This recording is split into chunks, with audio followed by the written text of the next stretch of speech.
नमस्कार, मी सुनील।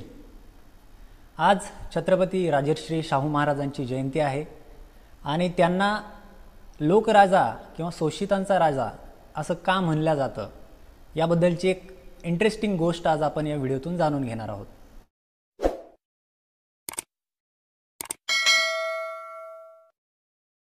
1919 मध्ये महाराजांनी करवीर संस्थानामध्ये देशातील पहिला अस्पृश्यता बंदीचा कायदा आणला आणि यानंतर एक घटना घडली, जी घटना याच कायद्यान्वये गुन्हा ठरली होती। करवीर संस्थानातील सरकारी घोड्यांच्या पागेत गंगाराम कांबळे नावाचे गृहस्थ नोकरीवर होते। तर असंच दुपारच्या जेवणानंतर एके दिवशी गंगाराम कांबळेंनी पाण्याच्या हौदावर पाणी पिले आणि एकच गदारोळ माजला की अस्पृश्यांनी हौद बाटवला। जो पाण्याचा हौद आहे तो गंगाराम कांबळेंनी बाटवला, अशा पद्धतीची एक चर्चा सगळीकडे सुरू झाली।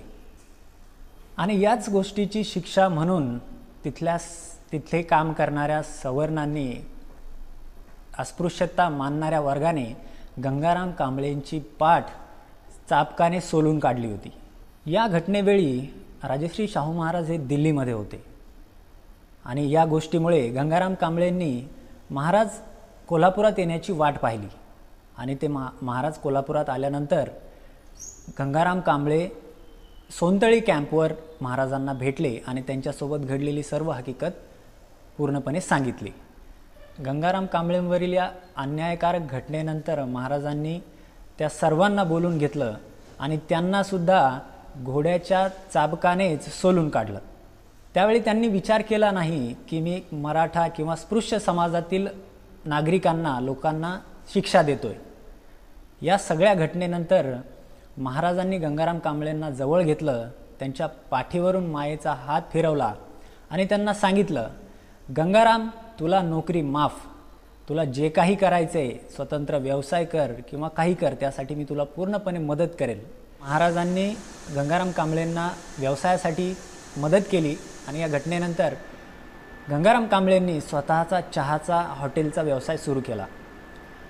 पण त्यामध्ये एक अडचण आली, ती म्हणजे अशी, एका अस्पृश्य हॉटेल चालकाकडून किंवा एका अस्पृश्याच्या हॉटेलवर चहा प्यायला यायला कोणी तयार नव्हते आणि अशा वेळी महाराजांनी स्वतः यामध्ये पुढाकार घेतला।